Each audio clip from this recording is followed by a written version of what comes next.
Selamat malam saudara sekalian yang dikasihi oleh Tuhan Yesus Kristus. Shalom. Senang sekali bertemu kembali dalam Mesbah Doa. Saudara sekalian, seberapa banyakkah kita memuji memasyurkan nama Tuhan Allah yang maha tinggi, yang maha besar. Alam semesta raya dan segala ciptaannya memuji kebesarannya. Bukankah kita seharusnya memuji Tuhan lebih dan lebih lagi? Oleh karena itu saudara sekalian, ayo kita bersama-sama memuji Tuhan. Sungguh besar Kau Allahku.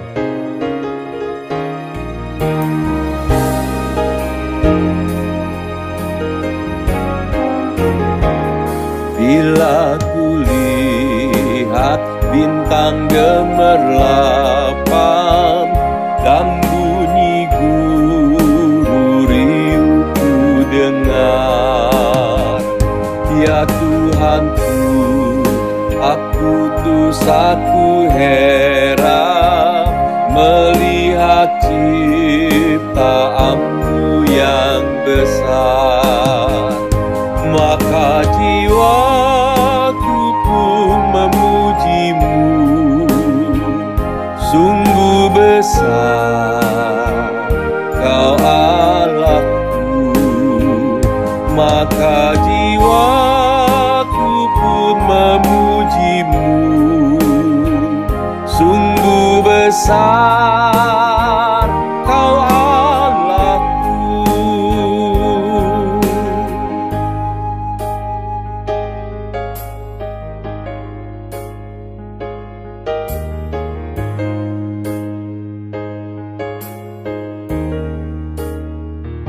Ya Tuhanku, apabila ku renungkan pemberian-Mu dalam penebus, ku terteguh bagiku dicurahkan oleh Putra-Mu darahnya kudus. Maka jiwaku pun memujimu, sungguh besar Kau Allahku. Maka jiwaku pun memujimu, sungguh besar Kau Allahku.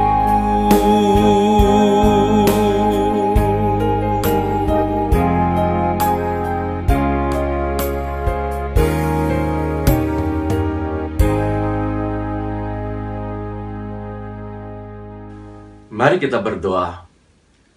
Bapa dalam surga yang kami sembah di dalam nama Tuhan Yesus Kristus, kami bersyukur pada malam hari ini kami dapat berkumpul bersama-sama memuji-Mu, mendengarkan firman-Mu dan merenungkannya, dan menaikkan pokok-pokok doa syafaat. Kiranya Tuhan berkenan menolong kami, menuntun kami dari awal hingga selesai mesbah doa pada hari ini. Kiranya Tuhan berkenan mengusir segala setan, roh jahat, anasir jahat, segala kuasa-kuasa jahat yang berusaha mengganggu kami di dalam mesbah doa ini, di dalam nama Tuhan Yesus Kristus. Bapa Surgawi, terima kasih. Terpujilah nama-Mu Tuhan. Dalam nama Tuhan Yesus Kristus kami berdoa dan mengucap syukur. Amin. Saudara sekalian, siapakah yang dapat memisahkan kita dari kasih Kristus? Kelaparankah, penganiayaankah, ketelanjangankah, dan sebagainya. Namun firman Tuhan mengatakan bahwa kita lebih daripada pemenang. Karena Kristus bersama dengan kita. Karena Kristus kita dimerdekakan dan diselamatkan. Saudara sekalian, kita naikkan sebuah pujian yang indah. Bawalah aku dekat padamu Tuhan, dekat ke salib-Mu.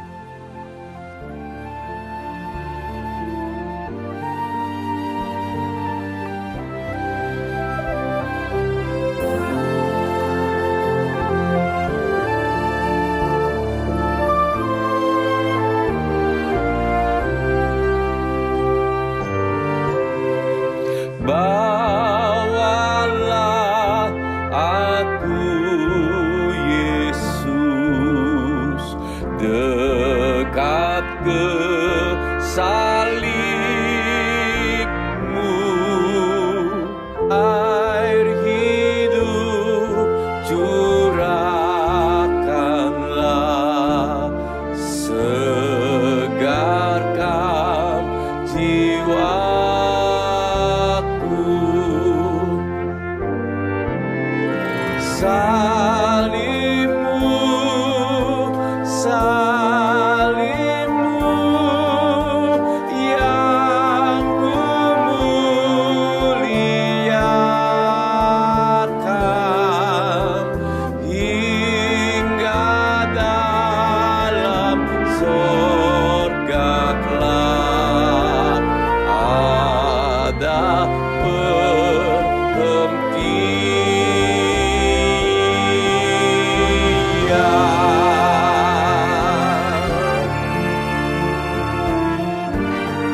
Saudara sekalian, kita akan masuk dalam beberapa pokok doa syafaat. Nanti akan ditampilkan di layar poin-poin yang akan kita doakan bersama. Saudara memiliki waktu yang cukup untuk berdoa. Gunakan waktu ini bersama-sama berdoa. Dan saya akan mengawalinya dengan doa. Bapa dalam sorga, sebentar kami akan masuk dalam pokok-pokok doa syafaat. Tuhan, mampukan kami, pimpin kami dalam peperangan rohani ini. Karena Engkau yang memimpin kami, Tuhan yang berjalan di depan, memampukan kami di dalam peperangan rohani ini. Tuhan, bentengi kami, mampukan kami untuk bersyafaat.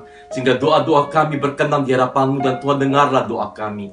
Di dalam nama Tuhan Yesus Kristus kami berdoa. Amin.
Sebentar kita akan masuk ke dalam perenungan firman Tuhan yang akan disampaikan oleh Pendeta Sutotan.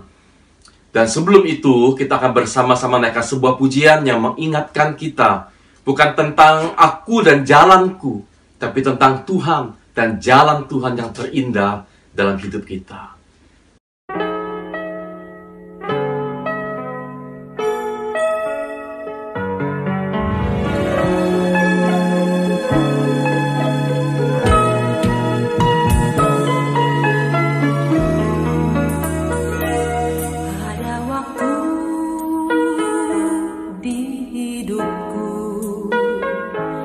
Pencobaan berat menerjang, aku berseru, mengapa ya Tuhan, nyatakan kehendak-Mu. Jalan Tuhan bukan jalan, jangan bimbang atau ragu. Nantikan Tuhan jadikan semua indah pada waktunya. Ada Tuhan masa depanku, ada Tuhan ku dalam hidupku. Nantikan Tuhan berkarya indah pada waktunya.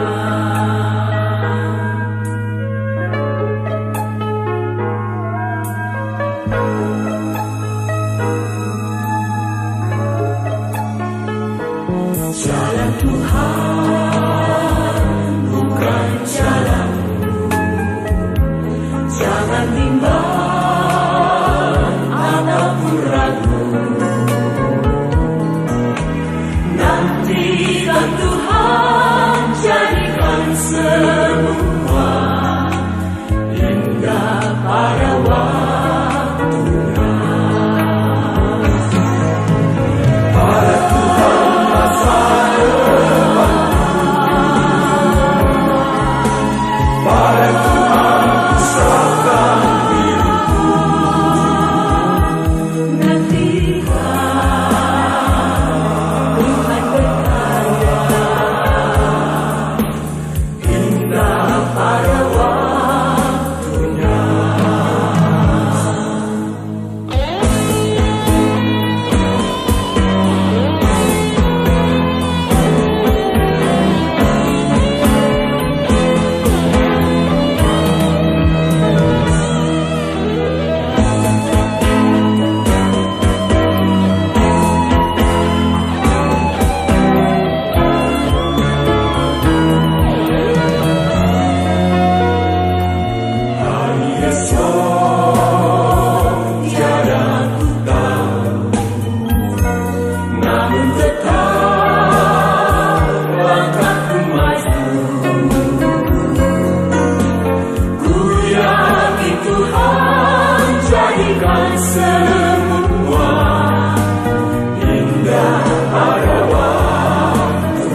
Tuhan Yesus Kristus, sebelum kita akan mendengarkan firman Tuhan pada malam hari ini, marilah kita akan berdoa memohon pertolongan Allah Roh Kudus sehingga kita bisa mengerti apa yang kita dengar di dalam pemberitaan firman-Nya malam ini. Mari kita akan berdoa. Bapa, kami bersyukur buat kesempatan yang kembali Tuhan berikan bagi setiap kami. Di dalam ibadah mesbah doa malam ini, kami diberikan kesempatan oleh Tuhan untuk bisa mendengar kembali pemberitaan firman-Mu. Tuhan, berbicaralah kepada kami telah siap untuk mendengarkannya. Roh Kudus, tolong kami, sehingga kami bisa mengerti apa yang kami dengar, dan kami pun juga bisa melakukan firman itu dalam kehidupan kami. Di dalam nama-Mu Tuhan Yesus, kami berdoa dan kami bersyukur. Amin. Kita akan membaca firman Tuhan yang diambil dari kitab Ayub pasal yang pertama, ayat yang ke-20 sampai ayat yang ke-22. Saya akan membacakan ayat-ayat ini untuk kita mendengarkannya bersama-sama. Ayub 1, ayat 20 sampai ayat yang ke-22. Firman Tuhan berkata demikian. Maka berdirilah Ayub, lalu mengoyakkan jubahnya, dan mencukur kepalanya, kemudian sujudlah ia dan menyembah. Katanya, dengan telanjang aku keluar dari kandungan ibuku, dan dengan telanjang juga aku kembali ke dalamnya.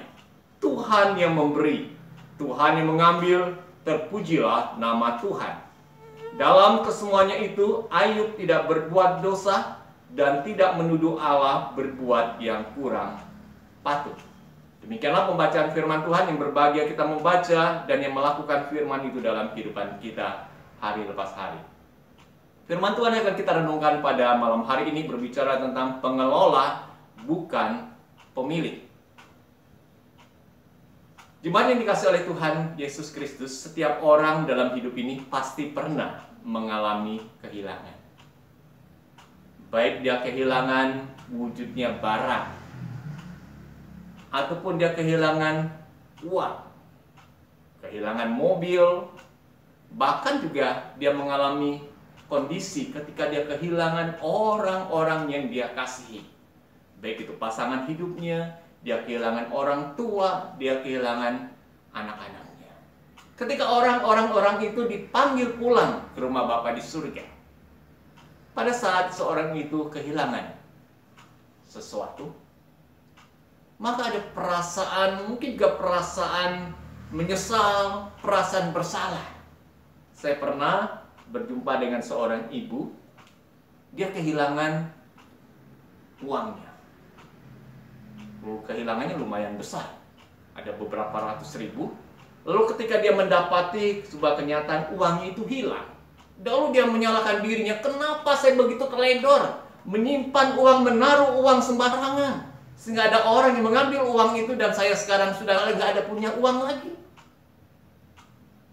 Ada juga yang mengalami perasaan kesepian ketika anaknya yang dia sangat kasihi, apalagi itu anak tunggalnya, diambil dari hidupnya. Dia merasakan kehilangan yang luar biasa, dia merasakan kesepian yang luar biasa, dan dia terus-menerus menangis. Dia katakan, untuk apa lagi aku hidup, karena orang yang aku kasih ini telah tidak ada dalam kehidupanku lagi. Ada juga yang merasakan depresi ketika pasangan hidupnya diambil dari dia. Dia menganggap, untuk apa lagi aku hidup seorang diri sekarang ini. Lebih baik aku menyusul pasangan hidupku yang telah lebih dahulu meninggalkan aku. Dan inilah realita kenyataan yang terjadi dalam hidup ini. Ketika seseorang itu mengalami kehilangan, bukan hanya barang, bukan hanya dalam bentuk uang, tapi juga bisa kehilangan dalam bentuk pribadi yang dia kasihi. Kondisi yang sama juga dialami oleh Ayub. Seperti yang dicatat kisahnya di dalam Ayub pasal yang pertama tadi. Di ayat yang pertama sampai yang ke-19 menceritakan tentang kehilangan yang Ayub alami itu. Nah, sekarang coba kita belajar menilik orang seperti apakah Ayub ini. Firman Tuhan mencatat Ayub ini adalah seorang yang saleh. Dia juga selain saleh, dia juga jujur, dia takut Allah, dan juga menjauhi kejahatan. Luar biasa cara kehidupan yang dijalani oleh Ayub ini. Dia hidup dekat Tuhan, dia saleh, dia menjalankan segala apa yang Tuhan perintahkan untuk dia jalankan. Dan jangan lupa, dituliskan di dalam Alkitab ini, sosok pribadi Ayub adalah seorang yang berkelimpahan segala sesuatu. Bahkan disebutkan di dalam ayat yang ketiga, bahwa Ayub ini adalah orang yang terkaya dari semua orang di sebelah timur. Lengkap hidupnya. Segala hal dia miliki, segala sesuatu dia miliki. Apalagi yang kurang pada Ayub? Mungkin bagi kita katakan, wah udah segala sesuatunya cukup, enak hidup seperti Ayub. Tapi di dalam realita kehidupan yang dijalani Ayub, dikatakan suatu kali Ayub harus menghadapi kenyataan. Segala yang dia miliki itu dalam satu hari diambil dari dirinya. Dia kehilangan segala sesuatu. Harta benda dia hilang. Segala kekayaan dia hilang. Dan yang sangat menyakitkan baginya, dia harus kehilangan 10 orang anaknya. 7 anak laki-laki, 3 anak perempuan. Kita bisa bayangkan kalau seorang itu mengalami kehilangan seperti yang dialami oleh Ayub, bagaimana sangat menyedihkan dan terpukulnya dirinya. Saya coba melihat kondisi yang dihadapi beberapa waktu yang lalu. Saya sempat melihat sebuah tayangan di televisi. Ada seorang yang menyimpan uangnya di bank. Terus karena terjadi likuidasi, bank itu tutup. Lalu dia nggak bisa narik uangnya, yang jumlahnya itu mungkin sekitar ratusan juta. Lalu apa yang terjadi pada dirinya? Dia mendadak jadi orang gila. Dia mendadak jadi orang gila. Kenapa? Karena uangnya ratusan juta itu tidak bisa ditarik dari bank. Itu baru uang yang jumlahnya ratusan juta. Bahkan yang saya juga pernah lihat, ada seorang ibu yang mendadak menjadi gila. Yang mendadak menjadi pribadi yang pada akhirnya hopeless. Nggak ada semangat untuk menjalani hidupnya lagi. Kenapa? Karena anak yang sangat dia kasihi diambil dari kehidupannya. Baru 1 anak dia kehilangan. Dan kita bisa bayangkan pada pribadi Ayub ini. Dia kehilangan segala sesuatu yang dia miliki. Harta bendanya habis. Dia juga kehilangan 10 anaknya. 7 anak laki, 3 anak perempuan. Waduh. Tapi kita melihat bagaimana Ayub menghadapi kondisi seperti itu. Dikatakan di dalam ayat yang ke-20, waktu segala sesuatu yang dimiliki oleh Ayub sudah hilang dari kehidupannya, respon Ayub di dalam ayat 20 dikatakan seperti ini. Maka berdirilah Ayub, lalu mengoyakkan jubahnya, mencukur kepalanya, kemudian dia sujud dan menyembah Allah.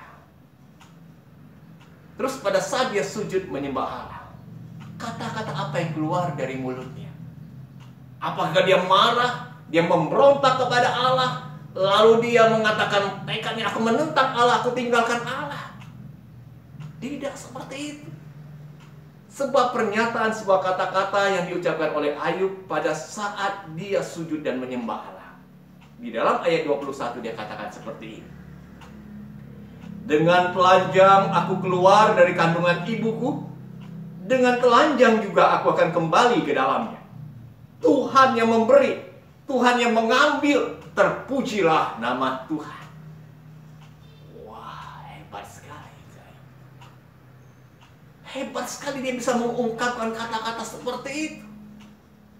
Dalam keadaan dia kehilangan segala sesuatu, dia bisa keluarkan dari mulutnya pujian kepada Allah. Mungkin menjadi pertanyaan bagi kita, mengapa Ayub bisa mengekspresikan, mengungkapkan isi hatinya dengan kata-kata seperti itu? Karena Ayub memiliki pemahaman, memiliki sebuah kesadaran bahwa apa yang dia miliki selama ini bukanlah milik dia, tapi adalah milik Tuhan yang dipercayakan kepada Ayub untuk dia kelola semasa dia hidup. Dan inilah menjadi tema kita hari ini. Pengelola bukan pemilik.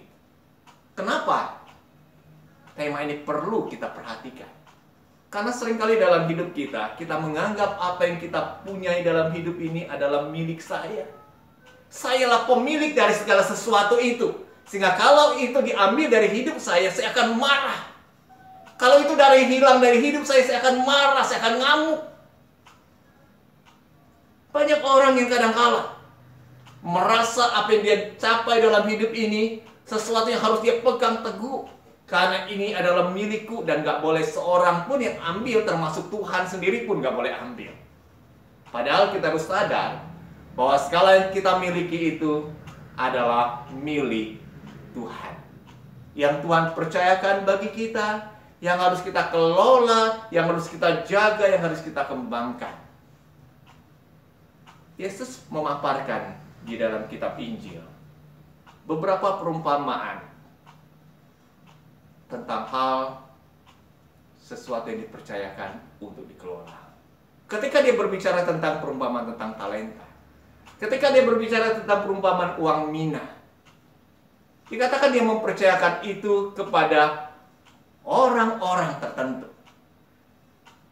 Dan pada waktunya, apa yang dipercayakan itu harus dipertanggungjawabkan kepada Tuhan yang mempercayakan itu. Jadi kalau kita memiliki sebuah kesadaran, sebuah pemahaman bahwa kita hanyalah sebagai pengelola, bukan pemilik, bagaimana seharusnya sikap kita terhadap apa yang dipercayakan itu? Kita mau belajar ada 2 sikap penting yang harus kita perhatikan dengan sungguh-sungguh. Sikap yang pertama, sebagai pengelola, kita harus mengelola segala sesuatu itu dengan baik dan dengan bertanggung jawab. Jangan kita sia-siakan. Banyak kali kita tidak bertanggung jawab dengan apa yang Tuhan percayakan bagi kita. Kita kadang-kala hambur-hamburkan uang. Kita hambur-hamburkan barang kita. Kita pokoknya sia-siakan itu. Padahal itu semua adalah milik Tuhan yang dipercayakan untuk kita kelola. Bukankah banyak dalam hidup ini Tuhan itu sudah mempercayakan berkat-berkat yang melimpah, harta benda bagi kita, uang yang melimpah bagi kita melalui pekerjaan kita, melalui bisnis yang kita jalankan. Tapi seringkali kita nggak bertanggung jawab dengan apa yang Tuhan percayakan itu. Kita mau pakai itu, kita mau nikmati itu untuk kesenangan saya sendiri. Jangankan untuk berbagi dengan orang lain. Untuk orang yang terdekat dengan kita pun kadangkala kita begitu perhitungan. Kita begitu hitung-hitungan. Bahkan untuk kita memberi mempersembahkan kepada Tuhan, padahal itu Tuhan adalah pemilik dari apa yang kita miliki, kita hitung-hitungan dan pelitnya luar biasa. Jadi sadarlah bahwa segala sesuatu yang telah Tuhan berikan dalam hidup kita, itu adalah milik Tuhan yang harus kita kelola dengan baik dan bertanggung jawab. Terlebih lagi ketika Tuhan menganugerahkan anak-anak dalam hidup keluarga kita. Anak-anak itu Tuhan anugerahkan, Tuhan titipkan bagi kita untuk kita pelihara, untuk kita besarkan, untuk kita didik. Karena pada waktunya anak ini akan kembali mandiri untuk menjalankan hidup. Jangan pernah kita anggap ini anak saya yang harus saya pegang, yang harus saya kukung. Padahal dia sudah seharusnya mandiri dalam hidup. Bukankah banyak orang tua yang begitu mengekang anak-anaknya? Ketika anak itu sudah berumah tangga pun bagi dia anak itu tetap milik saya. Harus saya tetap kuasai. Dan dia tidak mau membiarkan anak itu hidup mandiri bersama dengan keluarganya. Dan ini fakta yang terjadi. Dan jangan lupa bahwa anak-anak itu pun juga adalah titipan Tuhan yang sekali waktu Tuhan bisa ambil dari kehidupan kita. Jadi hal yang pertama perlu kita perhatikan bersama-sama. Sebagai pengelola, sikap kita adalah kita mengelola apa yang dititipkan itu dengan baik dan dengan bertanggung jawab. Karena apa? Karena suatu saat kita harus mempertanggungjawabkan itu kepada pemiliknya, yaitu kepada Tuhan sendiri. Yang kedua, sikap kita sebagai pengelola, Kita harus relakan dan tetap bersyukur kepada Tuhan ketika Tuhan mengambil apa yang dipercayakan itu, apa yang dititipkan itu. Saya coba membayangkan gini. Kalau misalnya suatu kali ada seorang konglomerat yang begitu melimpah harta bendanya datang kepada saya. Dia bawa koper besar yang isi kopernya ini uang. Misalnya uangnya sebesar 1 miliar. Dia datang kepada saya, dia katakan, uang ini saya titipkan kepadamu. Besarnya 1 miliar. Tolong kamu jaga baik-baik. Tolong kamu kembangkan itu. Suatu saat saya akan datang kembali untuk mengambil apa yang saya percayakan, yang saya titipkan ini. Nah, kalau Bapak Ibu jadi diri saya, uang 1 miliar sudah dipercayakan, saya coba mengelola itu, saya kembangkan uang itu, ataupun kalau saya nggak mengelola itu, saya nggak kembangkan, saya simpan. Lalu, ketika dalam jangka waktu tertentu, yang punya uang ini datang kembali menemui saya, lalu dia katakan, saya mau ambil uang yang saya titipkan itu. Perasaan Bapak Ibu, kalau uang itu sudah diambil dari diri saya senang atau saya marah-marah dengan yang memiliki uang itu? Bagi saya pribadi, saya senang. Kenapa? Karena berarti tanggung jawab itu sudah saya serahkan kembali kepada yang mempunyai. Karena kalau dititipkan uang 1 miliar, mungkin bagi saya kesempatan untuk saya bisa tenang dalam hidup kadang-kala jauh. Saya takut kadang-kala. Takut uangnya hilang, takut uangnya dicuri. Tapi ketika itu sudah diambil, saya katakan plong. Selesai tanggung jawab saya sudah serahkan kepada yang memiliki. Itu seharusnya sikap kita. Tapi kadang-kala sikap kita kebalikan. Kita marah, kita tinggalkan Tuhan, kita ngamuk-ngamuk kepada Tuhan karena apa yang Tuhan titipkan itu sudah diambil kembali oleh Tuhan. Jadi hari ini biarlah melalui firman Tuhan yang disampaikan, kita boleh belajar. Belajar seperti diri Ayub ini. Ketika segala sesuatu yang dipercayakan untuk dia kelola sudah diambil dari hidupnya, harusnya bisa kita keluarkan dari mulut kita. Tuhan yang memberi, Tuhan yang mengambil, terpujilah nama Tuhan. Kenapa hal ini perlu kita perhatikan dan saya sampaikan pada perenungan malam ini?